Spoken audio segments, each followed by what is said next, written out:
good olive oil tasters, sommeliers, will tell you is very characteristic because it's very fruity, has lots of fresh grass, but also has lots of tomato leaf sensation. I mean, it's fabulous oils from Sicily.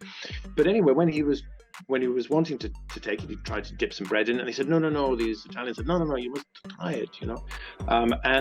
He drank the oil neat, and then immediately got this cough sensation, which was the same that he'd had with the cough medicine containing the liquid ibuprofen.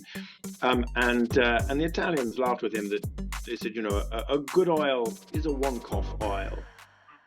An excellent oil is a 2-cough oil, and a really great oil is a 3-cough oil. And you know, this has been said for years. And so he took it back to the Institute and identified a component that was giving him this pungent sensation on the back of his throat, which is a newly discovered polyphenol, which he named oleocanthal, which means oil, and then canthal means sting. And what he discovered was that compound, oleocanthal, is really very similar in its anti-inflammatory effects to ibuprofen. Well, thank you so much, Dr. Simon Poole, for joining me today on the podcast. This is so exciting.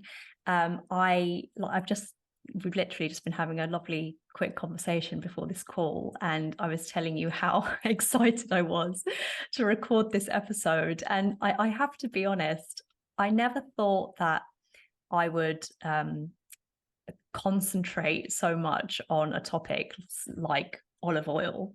But here we are, like the podcast has taken me here, and it's led me to a whole entire episode on olive oil, because I think that it deserves an episode, maybe several, I'm sure, in your view. But there's so many questions I have about olive oil, and you are the go-to person when it comes to that and when it comes to the Mediterranean diet. So I just wanted to say a big thank you for joining me. How are you doing today? I know that it's quite late in the UK at the moment. Doing very well, thank you. Yes, and thank you for the invitation. Yes, to talk about olive oil and of course, really extra virgin olive oil, which is I think there are some podcasts that you can do dedicated to a single ingredient and a single food, but there are not very many. And olive oil, I think, is definitely one of those. Yeah, it's definitely one of those. And judging by all the questions that I have, I think we're going to have a very full conversation about olive oil. And what I did want to let you know, and this is quite fun, we can visit this at the end, but basically I've got 2 bottles of olive oil here. So basically, to anybody who's listening and not watching, I'm just holding up 2 bottles of olive oil. One is Filippo Berio in like a clear plastic bottle, and one is Colavita in a dark glass bottle. And I think by the end of this conversation, I'd quite like to know, you know, the kind of your view on what to be looking for in a good quality olive oil. But I'm already guessing that a clear bottle is not good, right? Well, yes, that's true, largely because extra virgin olive oil is a fresh fruit juice, and it's subject to chemical changes, which we call oxidation. And that's what makes an oil go rancid.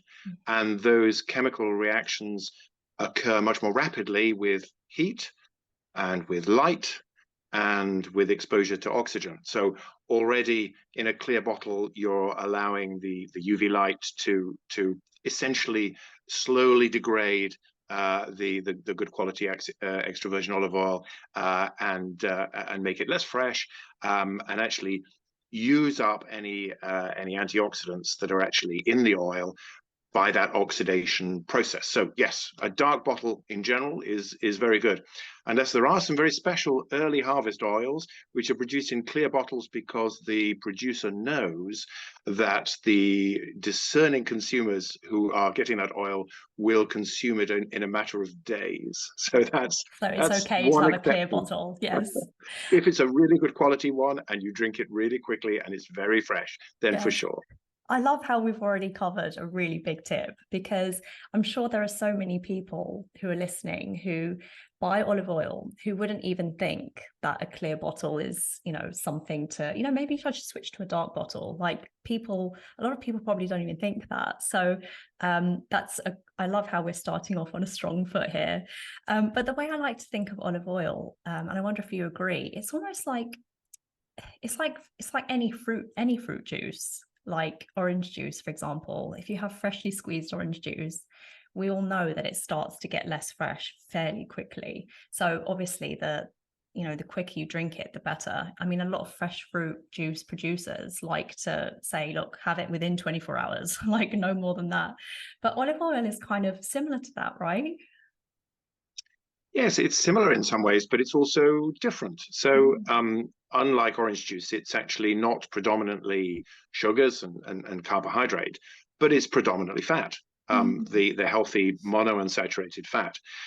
But like juices of fruits, because it is effectively a juice of a fruit, although it's predominantly fat, it's full of antioxidant compounds, full of protective compounds that the plants produce to preserve the fruit in an essentially quite challenging environment, full of Mm. oxygen and UV light and heat, which are all the things that break down the chemistry of the fruit. And so these antioxidants, which I'm sure we'll come on to, we're already on to. You see, I Yeah, I can't resist know. talking immediately. We could talk broadly about the Mediterranean diet, but I'm about to talk about polyphenols already. Already. And We've only just started. Come on, Simon, Simon, pull it back. just just pull it back. Broad. Let's we'll talk about polyphenols in 10 minutes. Yeah, yeah. Okay, so like obviously olives and oranges, they are not basically the same. That's what we're trying to say. There are so many health benefits to olive oil, and I can't wait to get stuck into it. But the reason why I wanted to get it to do an episode on this, two reasons really. So the first reason is buying good quality olive oil, and after having read about olive oil and digging into it, it is an absolute minefield. There's so much going on with it, with its history and the quality of production today. And later on, we're going to dive into the kind of fraudulent aspects of olive oil production, which is rife. And so as a consumer and someone who cares about their health and wants to put good money into good brands, it's something that I care about, and I think my listeners care about it as well.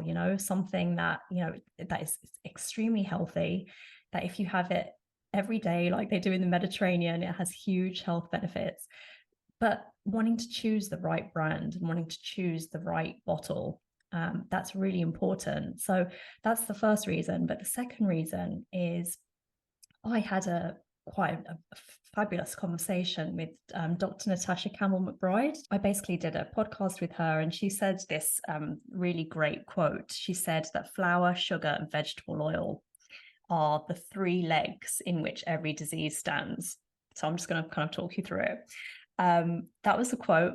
Kind of went a bit viral, like lots of questions. And one of the main questions was about, when it came to vegetable oil, one of the main questions was, well, what about olive oil? What about olive oil? What about, and that question came up like 10, 20, 30, 40 times. And I kept on saying, olive oil's fine, olive oil's fine. So I thought, we'd do an episode on it. So that's the main sort of reason why I'm so happy to chat to you. You did a book on this in 2016, so it's quite some time ago. What kind of, you're an expert on Mediterranean diet, on olive oil. What took you on this journey? Like, where did you start? How did you end up Well, getting into it? so over 20 years ago, I was sitting in my consulting room because I'm a practicing physician, and doing the usual, which was giving a prescription to somebody who had a long-standing chronic disease. I can't remember whether it was heart disease or previous stroke or diabetes. And as I began to just understand a little bit more about medicine as I was practicing, I read more and more about the extraordinary benefits of lifestyle changes and the fact that there's good research to say that 70 to 80% of all chronic diseases in Western societies can be at least in part attributed to lifestyle choices. So this is really huge. So modern medicine, of which I am a proponent and have been practicing for the last 30 years, is really based around treating people when they're sick, trying to put people back together again when they become ill. And so the research about the Mediterranean diet really struck me because it's as powerful as statins. It's in fact it's more powerful than the medications that we can prescribe in most situations. Of course, that's a generalization. One can quote studies, different circumstances, because I think it's really important in discussing diet, lifestyle, and food to be really evidence based. And there are a lot of people who talk about diet, a lot of people who talk about food, where the science is dubious. But the science around the Mediterranean diet is incredibly robust. I mean, it's probably the most studied diet in the world, but the evidence is really clear. And in 2013, in particular, there was a very large study which was a gold standard study. The standards and the methodology of that Predimed study in Spain in 2013 were really absolutely at the top of their game, showing that the Mediterranean diet supplemented with extra virgin olive oil could reduce the risks of heart attacks and strokes by 30%, breast cancer by potentially up to 60%. So these are extraordinary deliveries on a pattern of food, which is not only healthy, but also fabulously tasty, and also sustainable on a personal level and also environmentally. So that was the story about the Mediterranean diet. And then I took a deeper dive into the most important ingredient within the Mediterranean diet, the largest source of fat in the Mediterranean diet, which is extra virgin olive oil, really at the foundation and at the heart of the Mediterranean diet. And so I began to have an interest in what qualities these extra virgin olive oils had that contributed to those benefits of the Mediterranean diet overall in reducing risks of chronic diseases and death. It's so interesting you say that olive oil is the most important ingredient in the Mediterranean diet, because that's also what I came across as well, that olive oil, could the Mediterranean diet be so good because of the inclusion of olive oil? Because the amount that they consume over in the Mediterranean, so like Spain, Italy, Greece, the amount that they consume is huge in comparison to, let's say, the UK, the US. How many mils per day did you say? I'm trying to remember from your book. Yeah, so most of the studies which show the benefit of extra virgin olive oil are looking at 30 to 50 mils, which is the average consumption per day in Spain and Italy. In Greece, historically, they've been consuming up to about 70 mils of extra virgin olive oil a day. And it's quite extraordinary because per capita, we in Western European countries and the States consume about a litre of oil a year on average.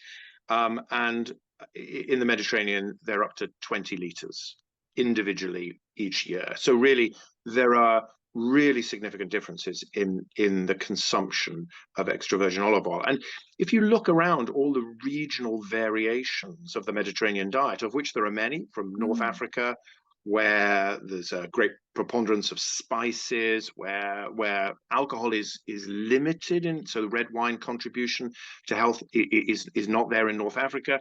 And you look at Italy with lots of tomatoes, and garlic perhaps in French cuisine. There are lots of different aspects. Tagines in northern Africa, tagine cooking. But at the end of the day, the fundamentals of the Mediterranean diet are essentially unprocessed foods. So really no additives and preservatives other than those that are natural. Red meat probably consumed less. Certainly no sort of added sugars and so on. So none of the pretty toxic stuff that we have in our Western diet, but also all the really good ingredients, herbs and spices and nuts and fish, oily fish. But the two common denominators are the presence of vegetables. So plants, vegetables, and beans with extra virgin olive oil as the main source of fat. And that is that's the common denominator, really, of all these different variations of the Mediterranean diet. And the contribution of extra virgin olive oil really, I think, can't be understated, because, as you say, it contributes as a single ingredient in a way that no other ingredient does. It's ubiquitous. It's used for cooking. It's used for drizzling, and every family will have will have those 3 litre, 5 litre cans from their local grove or their cooperative, or indeed from their trees. And so its presence is really really important in the diet, and the science demonstrates that. But so you can, which is rather unusual for a single ingredient, you can actually say that extra virgin olive oil contributes 2 tablespoons, reduces the risk of cardiovascular disease by 44%, according to one large study called the EPIC study. And so you can actually measure some of the effects of the oil itself. Gosh, that is huge what you've just said. 40%, that is a huge amount, and that is absolutely incredible. And just thinking to Mediterranean countries, like the way that they use olive oil is very different to how we use it. So we would splash it on a salad and we'd be like, that's it, done. That's our olive oil. But for them, it's splashed on everything. It's cooked. People, they cook their food in it, and they put it on everything. They put it on their skin, and it's much more laced into their community, into their diet, into their lifestyle than it is for us. And yes, I mean, and could that be why they're so healthy? Yeah. Yes, and it has places in history, with mythology, with the importance of olive oil in the Bible, in the Quran, across civilizations. It built nations, literally. The Phoenicians, as they tracked their way across the Mediterranean, colonizing North Africa and Spain and trading, brought the olive tree with them. And so, cultures, the presence of extra virgin olive oil was so deeply embedded. And Olympic athletes used to get given in ancient Greece, given prizes, which was tax-free quantities of extra virgin olive oil that would make them overnight millionaires. So its importance has always been, it's been really, really central. And as you say, it's ubiquitous and in the kitchen. And it's fascinating because we're now understanding some of that intuitive wisdom, how that actually pushes through in terms of some of the science. So, for example, you mentioned, they use it for cooking. And one of the concerns about cooking red meat, and particularly cooking red meat on the barbecue, coal cooking it and giving it that color change, that darkness, and that blackness even on the barbecue. One of the concerns about that is that process, the Maillard reaction, produces chemicals called heterocyclic amines, which have been implicated in bowel cancer. And it's really interesting because if you marinate meat in extra virgin olive oil, and there's an example in one study where they used a marinade that was really rich in antioxidants, like extra virgin olive oil, some red wine, some herbs, and some spices. I mean, if you marinate it, the quantities of heterocyclic amines can be reduced by as much as 70 or 80%. So it's fascinating because we see rates of bowel cancer in the Mediterranean much, much lower. Now, they do eat less red meat overall, but the way in which they prepare their food is also probably really important in terms of the effects of the oil used with everything. I mean, another example is, for example, if you have a plate of pasta, or if you have bread, it has a glycemic rise. It has a glycemic index. So in other words, for listeners to understand, that means the sugars are released over a particular period of time. And something that has a high glycemic index means that the sugars are released really quite quickly. And the response of the body of that is to produce more insulin. And over time, that can increase the risk of obesity and even type 2 diabetes.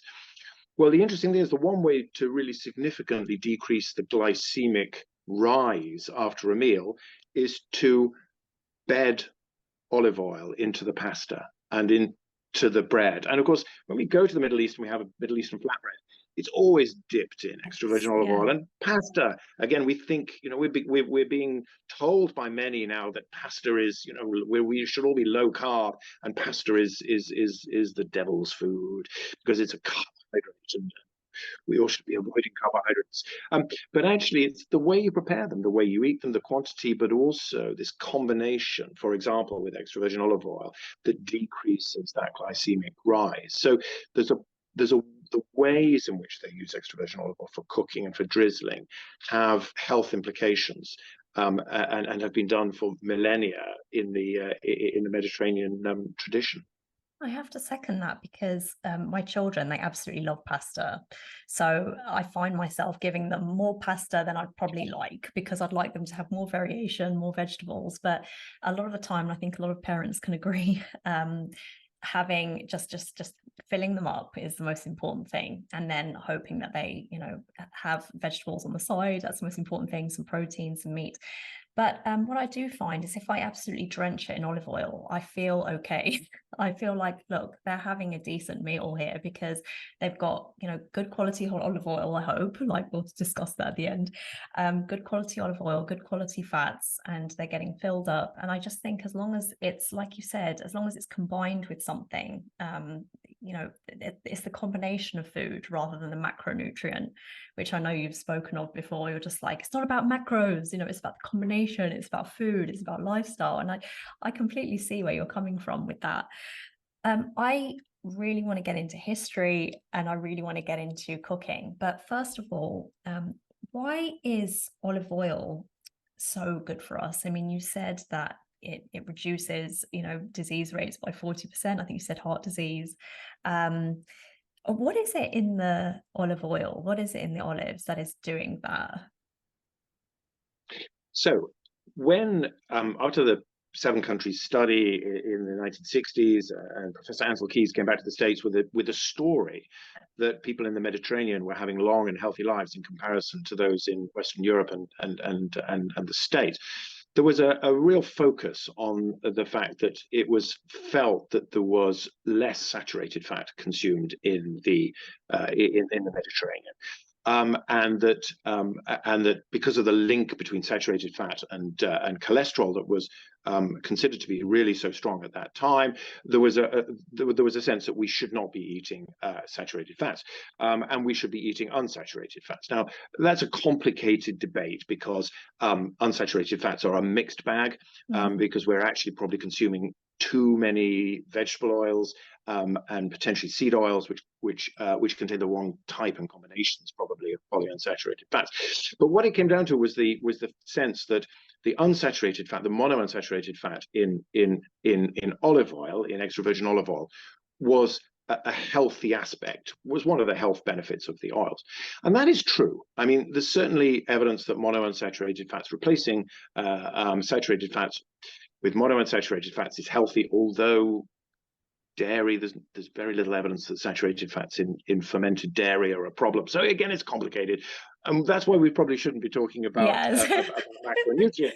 Yeah. But if you look at extra virgin olive oil as a food, it's got good monounsaturated fats, but the key probably lies in the smaller concentration, but of really powerful compounds called bioactive compounds, a class of which are polyphenols.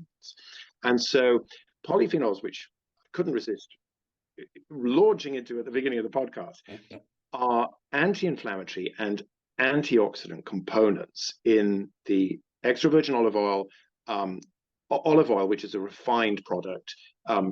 Just straight olive oil really has very, very few polyphenols in it, because they've all been stripped out during the processing. So extra virgin olive oil, rich in these naturally occurring anti-inflammatory and antioxidant compounds, it is really probably what's giving us the health benefits from the oil.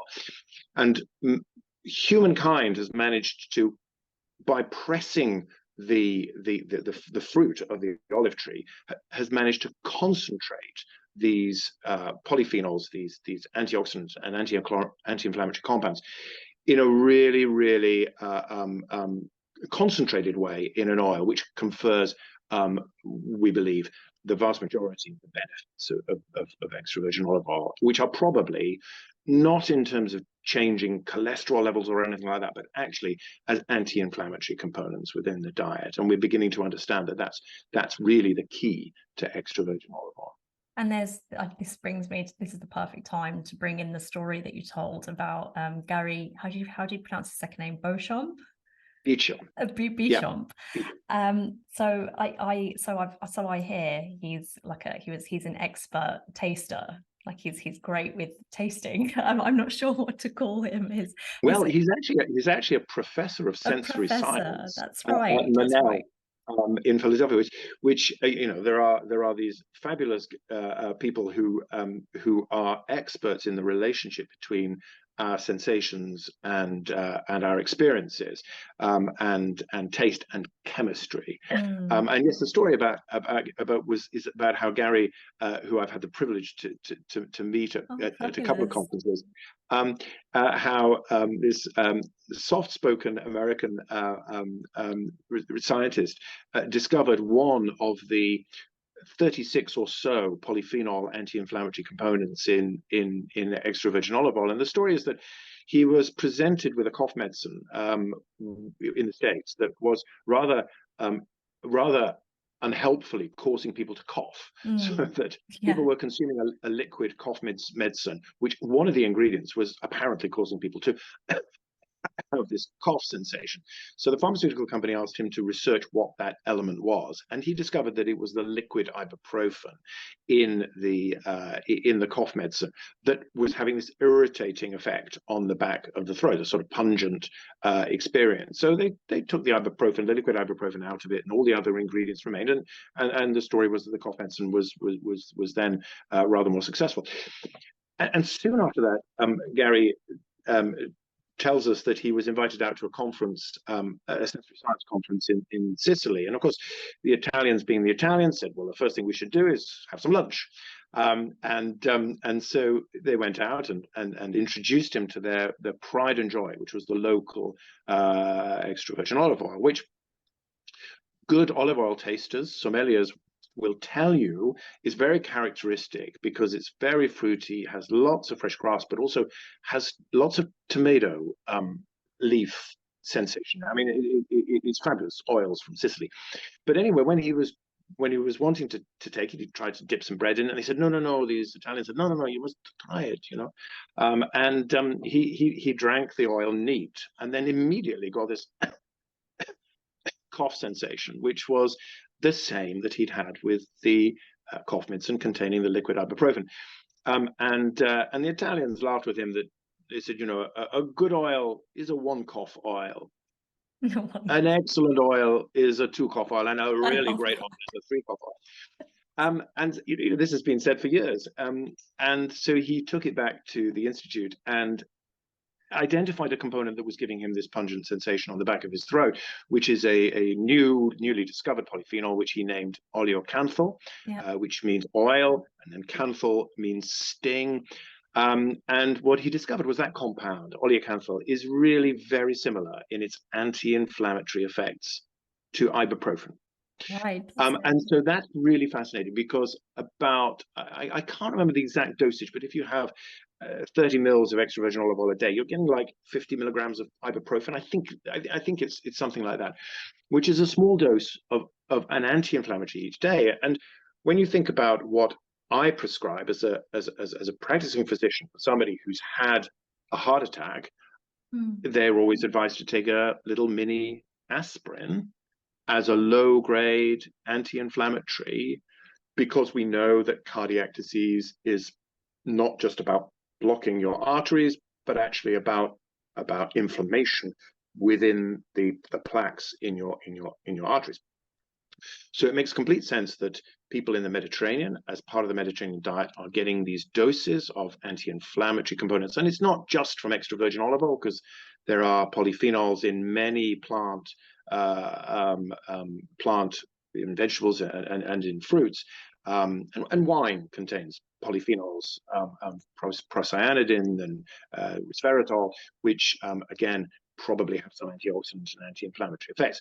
but the extra virgin olive oil clearly is really important. And so when we come on later to talk about how you choose an extra virgin olive oil, this is a teaser, really. Yeah. Go for tasting it and see if it'll give you a little cough. I mean, maybe two coughs. And then you'll know that it's actually quite rich in these at least one of these anti-inflammatory components. But they often give that pungency, pepperiness, and bitter taste to extra virgin olive oil, which is a really great bitterness. I mean, it's a great those are great flavors because they're sort of they're softened when you add them to food. But when you taste the oil neat, you can really identify those bitter and pungent flavors of the antioxidant, anti-inflammatory components. And I love that because so many of us probably prefer oil to be less like that. No coughing, no bitterness, just as plain as possible. That's the preferred flavor. But throughout history, and olive oil sommeliers and people of the Mediterranean know that proper olive oil should have quite an impact on your taste buds and on your nose and your throat, and it's quite an experience if you're picking good quality olive oil. So I guess that kind of brings me on to extra virgin olive oil, because I know that there's different stages or different levels of olive oil quality. So I believe it's extra virgin at the top, which is like top grade. That's the top olive oil. Then you have virgin olive oil, and then you have olive oil. Is there anything below olive oil, or is that where it stops? Well, there's pomace oil, which is Yeah. essentially not fit for human consumption, Right. although you do see it around somewhere. But that's basically from the extraction of oil from the pulp that's left after the pressing by industrial. It's a highly processed substance that is predominantly used in the soap industry. I see. But yes, you've got those categories essentially right, and then there are other categories, other phrases that marketeers will introduce. So you'll have light olive oil, Yes. which kind of implies that maybe it's light in calories. Yes. In fact, all it means is it's light in flavor, which actually means it's got lower levels of these anti-inflammatory. This is good. So, this is what I and then really need to get into. You get the phrase cold pressed, or first pressed, and there's nothing wrong with that, but essentially, in order to fulfill the definition of extra virgin olive oil, and it's defined on two levels. It's defined by taste, and it's also defined by chemistry. Right. So in order to have the chemical qualities and the taste qualities of extra virgin olive oil, it's got to essentially be the freshest. Right. It's essentially got to be unoxidized. So it's got to have some of these anti-inflammatory components in it, and it's got to be well preserved with no defects, so no sense of rancidity and so on. So extra virgin olive oil is always produced at low temperatures, because if you heat it up to produce it, then you lose those antioxidant and it's just pure elements. Mechanical processing, right? So it's just literally squeezed, no chemicals. And then centrifuged. That's exactly right. And so by definition, it's cold pressed because it's always under 24 degrees Celsius. And the first pressing, well, these days there is no second pressing. I mean, there was historically, but these days there is no second pressing. So first pressing is really a bit meaningless as well. But essentially, good extra virgin olive oil, the farmer will nurture their trees. They will allow their trees to be a little bit stressed, because plants that are slightly stressed will increase these protective antioxidants to protect their fruit from a challenging environment. So the trees won't be over irrigated. They won't be over fertilized. They'll be really, really nurtured trees. Then the olives will be taken really quickly, within a matter of an hour or two, to the press. And that's again important, because it's important that they're not overexposed to, again, oxygen, heat, and light, which degrades. Then it's pressed in these controlled circumstances in what are these days very modern, technologically advanced mills. And then you get the fruit juice coming out, which the producer will hope passes those sensory and chemical tests to be the preserved juice of the of the olive tree. So that's extra virgin olive oil. Now, it may be that things haven't gone quite to plan. It may be that the trees were over irrigated, or it may be that there was time spent bringing the olives to the mill, or for whatever reason. Also, maybe the harvest the olives were harvested late, because that increases the yield for the farmer, but it decreases the antioxidants, because as the fruit matures, it loses some of the antioxidants on the branch. And at the end of a process, the producer might actually produce just virgin olive oil, which is not quite up to the standard. It's still got some antioxidant, anti-inflammatory components, still got some polyphenols in it, but it's a little bit higher in acidity, and it doesn't pass those tests. You don't see much virgin olive oil on the shelves these days. I don't see it either, extra virgin or just olive oil. Yeah, because basically the industry, it really has now become an industry where farmers will try and produce extra virgin olive oil. They produce extra virgin olive oil, but then at some stage the quality might diminish, or indeed the whole production from a large cooperative, perhaps in Turkey or Tunisia or somewhere, might not be producing good standard extra virgin olive oil.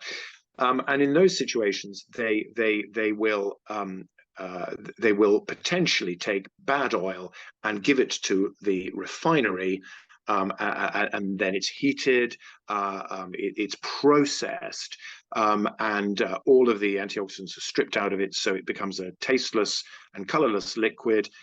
Then about 10% extra virgin olive oil is put back just to give it a little bit of taste, and that's called olive oil. So olive oil is a refined process from failed extra virgin olive oil pressing. So that's really version. Yes, I so like that's that. really so that's really, but olive oil has a market. Yes, a lot of restaurants will say we use olive oil because it's a healthy fat, but we can't afford to cook with extra virgin olive oil. But really, my advice would be, go for the extra virgin olive oil. And then, of course, within the extra virgin olive oil category, as you probably are going to demonstrate with your various supermarket brands you got from the supermarket, there's huge variation of quality, and also of these antioxidant components, these polyphenols, huge variations within the extra virgin olive oil sector. And again, you have producers who are producing just extra virgin olive oil, perhaps, and they are so proud of their small batch oils, and they enter them for competitions, New York, Tokyo, and they win competitions. And these are amazing and fantastic oils, quite expensive, quite pricey, really healthy usually, because they're rich in these antioxidant components that give them some of these sought after flavors. And then the other end of the market is with the big, predominantly Italian producers who want to produce much cheaper extra virgin olive oil. And the way they do that is that they essentially, it's a commodities market. So essentially they buy up extra virgin quality oil, but one that's produced in quite large quantities in big cooperatives, perhaps in Tunisia, Greece, or wherever, Spain, and they buy that up and they mix it all together into their product, which is then shipped out of often Italy. So it says it's produced in Italy, but actually it's an extra virgin olive oil, which probably, to be frank, only just about passes the extra virgin criteria of taste and chemistry. And it's pretty bland, pretty unexciting, but the producers, these large producers, will tell you that that's what people want, because they don't like the more potentially challenging flavors of really good quality extra virgin olive oil. But there's a slight vicious circle, because if you teach people flavors and train people from childhood to like particular flavors, they tend to continue to like those. So if people are not exploring their palate, they will always keep going back to a rather bland, rather unexciting, rather low in polyphenol antioxidant oils like the mass-produced ones. What I love about, when I was kind of looking into olive oil, what I love about it is it kind of reminds me of the wine industry, because you have people who like you were mentioning, competitions, and people like professional tasters and competitions as to who's got the best flavor. And it's so interesting that it's got such that there's so much excitement in the industry around olive oil. But this kind of leads me on to a more serious topic when it comes to olive oil, and that is when it comes to, so you mentioned extra virgin olive oil and the different things that make it good quality. But am I right in thinking that I came across something in your book when you said that even extra virgin olive oil, even that name, can have it can, even then, it can't 100% be trusted? You said something like that, or was it more what you were just saying just now about the quality? I think there are two things going on, Tamara. I think it's a Right. really good question. Yes. Historically, there has been fraud in the olive oil industry, and there's no denying that. It's been olive oils have been tried. There have been attempts to pass off extra virgin olive oil as extra virgin olive oil, and it's had lower quality olive oil in it, or it's had even had nut oils, which is really very dangerous, because actually people can come to harm. So there has been historically. It's now one of the most regulated food industries in the world. Wow. And one of the most bizarre experiences I've ever had, Tamara, is I'm used to going to and speaking about the health benefits of olive oil to sommelier courses. So I'm used to people tasting oils and putting their nose into the glass and swishing it around, as you said people do in the wine industry. But one of the most surreal experiences was going to into a police station and seeing lines of uniformed Sicilian policemen tasting olive oils, because they were cracking down. They've been trained to taste and to attempt to rule out fraud, because they have become so concerned about the accusations of fraud. I think it's probably true to say that purposeful fraud is, I suspect, at its lowest level that it has been for many years, and certainly doesn't have the historical connotations now. But what is the case is that a lot of people are putting out extra virgin olive oil that only just meets the extra virgin olive oil qualities.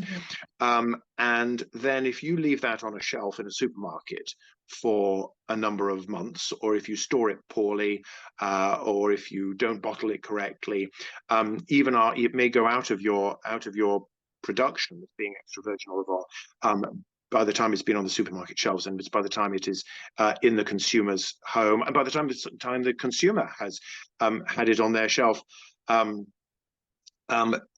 I remember going to friends for a dinner party, and I took them a very, very special bottle of extra virgin olive oil. And I went round for dinner 3 months later, and they said, "Look, we still got your extra virgin." And I said, "No, no, no, no, no, no! I don't want to see that. No, you should have had it. No, you should have consumed it weeks ago." Oh, that must have broken your heart. Oh, I can imagine. It's like, you don't leave good quality olive oil on the shelf.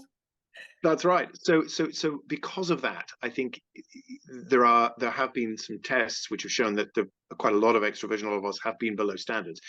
But I think it's true that if you get a good quality extra virgin olive oil from a reputable producer and from a reputable seller, then your extra virgin olive oil is going to be great oil.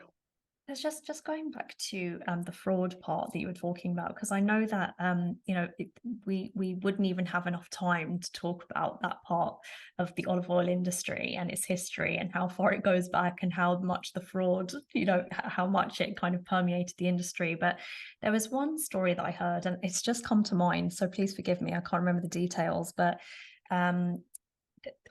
when the wine industry, I think it was in the 80s, there was a big crackdown because there was fraud happening in the quality of the wine in Spain, I think. And basically, people before that time used to just consume wine in like bottles that didn't even have labels and didn't even have dates or anything like that. But then as soon as the fraud was discovered, then the wine suddenly like was very highly regulated, and they needed to have every single detail on the labels because they were cracking down basically. But that wasn't really happening for olive oil, but olive oil was having the same issues though. So are you saying that the crackdown has happened and like that it's much more highly regulated now, as in almost like the wine industry? Would you say that? Yeah, I mean that has happened. I mean, people people actually have died as a result of in the I think it was in the 70s or 80s in Spain. People died That's it, from the olive oil wine. that was sold Oh, at a olive oil, market right. Yes, yes, that yes. was actually cut with another oil that was actually wasn't even olive oil. So so there are sensitivities around that for Mm, sure, which means that we're actually in a pretty good place, because you mm, can pretty much guarantee that if an extra virgin olive oil has been is on the shelf, it almost certainly was at one point part of a regulated system of production. And of course, food fraud. Well, you could say we have food fraud on a massive scale, don't we? With our huge food absolutely. producers. How Yeah. can you produce a prawn-flavored vegetarian meal? I will never know. That's not overt fraud, but it's kind of there's some deception there Yes. somewhere, but we all know about it.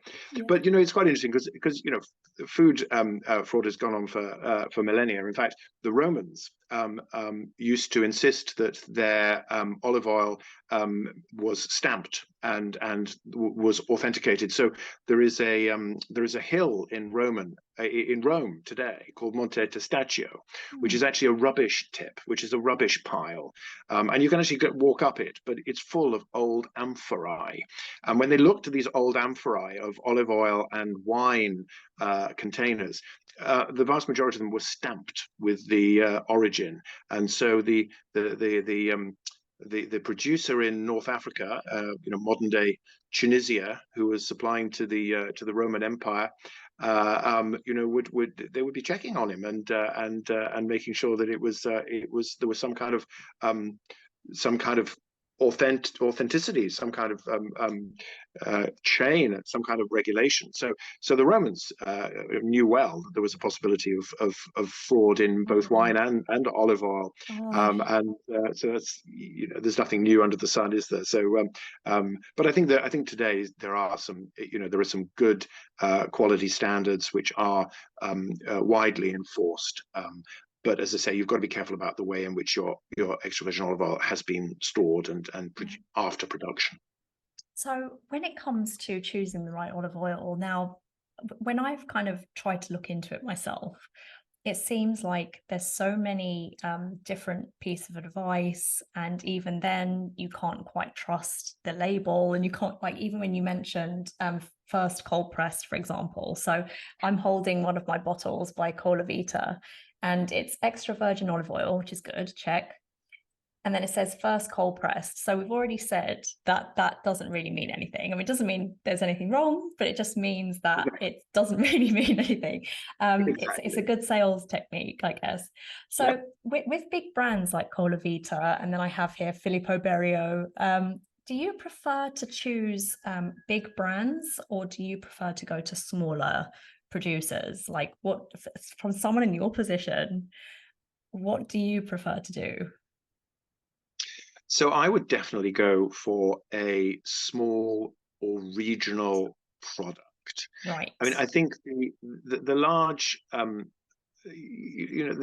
big players in the industry source their oil from many different countries. They usually go to the olive groves at the end of the season when the best stuff has been shipped out under a private label, under the potentially under the farmer's own label or the cooperative, and they get the oil that is good enough to be extra virgin, and then mix it and get the right mix for their customers.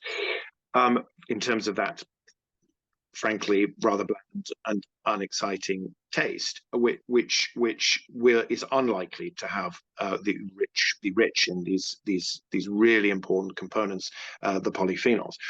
Now, if you look for something that, if you look for a bottle that perhaps they're describing the variety of the olives, or Picual or Arbequina or something like that, then you'll know that it's kind of from one area or one region or even one farm. You might see, so you won't on a big label get a particular variety because they're mixing them by definition. Yeah. So you might get a variety, just like you will with wine. You might get, you get a great wine. You might get a combination of the varieties. That's great as well. But there'll be a description of the variety. You will be able to almost imagine by looking at the bottle where this comes. You'll be able to see where it comes from. You should be able to see whether it's from Greece, whether it's from Spain, and you should get a sense of whether or not it's a small product, a small production line, or whether it's a larger cooperative. And the cooperatives actually are pretty good these days in Spain and Greece because they get the farmers to work together just to produce larger quantities. So I tend to, in my house, I mean, I only have extra virgin olive oil. I don't have any other oil, or indeed, I don't have butter. I just have extra virgin olive oil because I love it and I know it's great for my health. I will, for cooking, probably buy a 3 liter or a 5 liter, really good quality, regional, perhaps Greek oil in a can, which probably comes from a cooperative. It probably comes from a region, so it might be from the Peloponnese, it might be from Crete. And I'm thinking, okay, well, I'm really getting down to a sense of where this is coming from. Right. And they might sort of describe it. They might say that it's fruity and that it's peppery. And although you might say, well, that could be made up. In general, it means that they know what they're doing and they know what they're describing. And then on the table, so I'll use that for cooking perhaps. And then on the table, I might have a bit of a more special oil. So it might be from one producer, one farm. It might have won some awards. Although awards are not necessarily the be all and end all. But it's going to be a family, effectively probably a single estate, so to speak, oil. And then, but the key, to be honest, Tamara, is for people to taste. And I really encourage people, get a bottle of your, actually after this, get your bottle of your Filippo Berio, and just have it in a sort of thimbleful, smell it. Then just take a little bit into your mouth and do what the Italians call strepaggio, which is this. What is that? Yes. That's right. To get it out. And then just let your senses kind of say, okay, well, what am I getting here? And then go to perhaps just spend a little money on a top shelf oil, which you figure is from a single estate or a single farmer who will be immensely proud of what they do and very passionate about what they do, and then taste it alongside it and see where you get that smell of fresh grass, where you get that all those wonderful flavors and the slight bitterness and the pungency, and do it with friends. Have a little olive oil tasting, even if none of you are experts. Doesn't matter. I'm not a trained sommelier, but it's great fun. And then see what you prefer, and see what you prefer then with food, because then as you mix the oil with food, the flavors change and they certainly soften. But again, think about what that's doing for your health as well, because it will be full of these rich polyphenols. Hey, so the gist that I'm getting is that the more detail on the label about where the olives have come from, maybe even the types of olives, like that's when the label starts to go into the nitty-gritty of where this olive oil actually came from. That's a really good sign, because when it comes to the big brands like the ones I have here, they literally just mention the countries. So it just says, I mean, Filippo Berio says it has oils from Greece, Italy, Portugal, Spain, and Tunisia, packed in Italy. So to me, that's very like broad. and it doesn't go into much detail, but you would say to go for brands that go into more detail about, you know, and more local, like maybe a smaller producer, they're probably the ones to trust the most. You would say that? Yes, Yeah. because they are, you know, invariably really proud of what they do, Yeah. and their trees will be loved and perhaps farmed for generations, and so yes, that's a really good indicator of what pride they take in their product, and you can get a sense. You can almost kind of get a sense of where they are, and also Yeah. get a feel for their growth and the passion of the grower. And of course, yeah, I mean, I accept that that extra virgin olive oil is not cheap, and I think you know one of the reasons why some of the brands go for the very cheap option is because they are aware that you know we've got a credit crisis, we've got an economic crisis, and we must take that into account. But the interesting thing is that I would say there are three things about extra virgin olive oil and expense. The first thing is that you can cut down on expense by using it in cans in 3 liters and 5 liters from a country, perhaps a cooperative, with some good descriptions on the label. That can actually be relatively inexpensive in a big can. You can cut down the cost quite a lot. And if you're using a lot, if it's your go-to source of cooking and drizzling, then you know you will get through that as a family, and that brings the price down really quite considerably. I think then the next thing is to ask yourself, what are my priorities and what am I going to spend money on? And many of us buy a bottle of wine and you know perhaps consume it in a night, and it's cost us you know $10 or whatever, but yet we seem to be reluctant to buy a beautiful bottle of extra virgin olive oil for the same price that may last us a couple of weeks with a little bit of drizzling. And so it is to some extent about choice. And then finally, because I think it's really important that we remain evidence-based, finally there is some increasing research which is showing that actually if people convert to the Mediterranean diet, prepare food and use extra virgin olive oil as one of the more expensive elements to the diet, but an otherwise cheaper diet based on fresh vegetables, based on cooking from scratch, based on flavors from herbs and spices, based on reducing the big portions of red meat, for example, and the purchased desserts. People can actually save money on the Mediterranean diet. So you have to think about extra virgin olive oil as part of that, as part of your cost, your weekly shop cost overall, because what you're going to do with the extra virgin olive oil is you're going to roast mixed vegetables in it, perhaps. So sweet potatoes, carrots, parsnips, onions, a bit of garlic, all roasted as your vegetable to perhaps put alongside your piece of fish. And that extra virgin olive oil is going to make sure that those relatively inexpensive vegetables taste absolutely fantastic and fill you up and also give you all those great plant nutrients and minerals and vitamins and polyphenols. So I think it's quite about us resetting perhaps our thoughts on cost and expense. Right.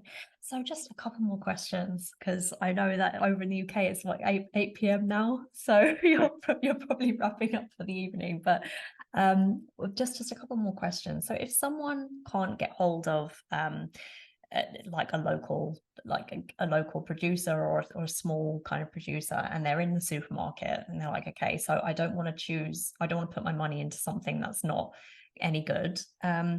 What would you say? I mean, because for example, this one says it has a mild flavor, which now I'm thinking, maybe that's not the best. It's not high in, polyphenols and antioxidants. It has a stamp from the North American Olive Oil Association. So it's kind of like, putting itself up there in terms of awards and stamps. And so what would you recommend to someone who's in the supermarket? How do they choose the best they can get from there? So I think it's about choosing based on what that bottle is telling you, and also looking at the price, because we know that it's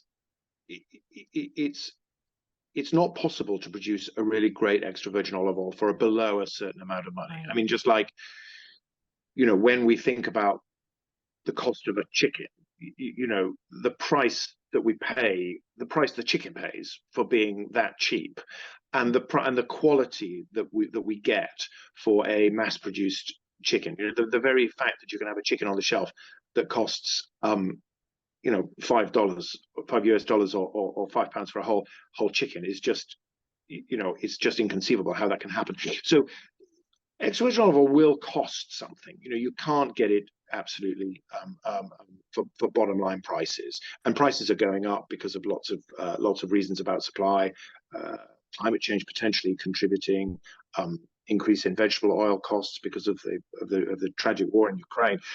So olive oil costs are going up. But you need to choose one, I think, that is reasonably priced, that you can afford, but that communicates on label exactly the sense that they know what they're doing. The producer has pride and they know what they're doing. And if you can get your larger quantities, your 3 liters or 5 liters, online, that's another good option. But if you're in the supermarket, go for something that is communicating that. And you're right. You're beginning. We're beginning to learn. Yes. That actually it's about perhaps a little bit of pepperiness, a little bit of bitterness. It's about the fact that the olive variety might be a Coritina, or it might be a Picual, or we may not know what that means, but we're getting a sense that the farmer knows what he's doing, yes. And takes pride in that production, or the region, the cooperative perhaps is taking that pride in where they're sourcing their oil from. And also getting used to taking your oil home. You've read the label, you've done your bit in the supermarket, and then you get home, you open the bottle, and you taste it. So I think it's a really great thing. I'm definitely going to be doing that from now on, tasting it and getting used to having the olive oil neat and getting used to what you like, sensing the different senses that you get. Is it peppery? Is it bitter? Does it make you cough? All of those things are just really part of the journey. And then you'll learn as you go along. And you'll learn, what brand you do like, because maybe something like Colavita, maybe I do like, stuff from them. I haven't really tried this one neat yet, but that's something that people should do more for sure. I do have one more burning question, just one more, and you can probably answer it in one word. The fridge test. Have you heard of it? Yes, the fridge test. Is there any truth that if you put good quality olive oil should go solid in the fridge? Tell me. So olive oil goes solid in the fridge below 4 degrees, but it doesn't denote the quality of it, and it doesn't make any distinction between real or fake extra virgin olive oil. So it just happens. And so sometimes if people have olive oil stored in a cool place, sometimes it actually goes below those temperatures, which is fine. It will cloud over, but as soon as it comes up to temperature, it will begin to liquefy again. So, or again, if you have a delivery of your oil on a cold winter's day and it sits in your porch for a couple of hours, again, it might solidify. That's not a problem, but you shouldn't feel the need to fridge your oil. It's got enough natural preservatives to be fine if it's kept in a cool and dark place for a period of a few weeks, but it doesn't make any difference in terms of it's not a test for whether or not it's real or whether it's fake or whether it's low or good quality. But what if it doesn't solidify in the fridge? Because Filippo Berio didn't. It remained in liquid. So what does that mean? Well, that's a really interesting question. I should. Oh gosh, well, I don't know the answer to that. I mean, fine. Yes. That's fascinating. Most extra virgin olive oils do go. Well, gosh, it probably depends on a number of chemical factors, but I don't know why that's not gone. I'm not impressed with this one, Simon. With the Filippo Berio, it's not going well for me. I think it's just gonna, I've opened it and I've had it for probably months. So this is probably good for the bin, maybe I'll just. But that is a good. You might want to just have a taste of it, just so that you know what likely rancid oil tastes. Okay, I'll do because that. you can taste rancid oil. It'll have a taste which is often described a little bit like nail varnish or nail varnish cleaner. So if you taste it and it's gone rancid, then it might taste like your nail varnish remover.